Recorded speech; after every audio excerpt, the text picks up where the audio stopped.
ఒక్కోలా చెప్తున్నాడు. అసలు ఎలా ఉంటాడు వాడు? ఎదురుగా ఎలాంటి వాడున్నా తలదన్నేలా ఉంటాడు.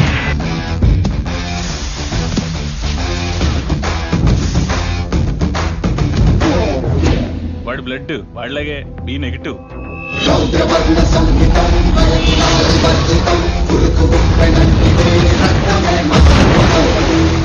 వాడి నరాలు కావు.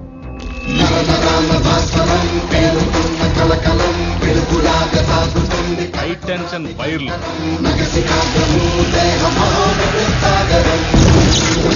అందరి గుండె నిమిషానికి 72 సార్లు కొట్టుకుంటే వాడిది 42 సార్లే కొట్టుకుంటారు. నెపోలియన్ హార్ట్ అంటారు. దానివల్ల హార్ట్ స్ట్రోక్ వాడికి రాదు, వాడి వల్ల ఎదుటోడికి వస్తుంది. వాడి బాడీలో మోస్ట్ డేంజరస్ పార్ట్ కళ్ళు.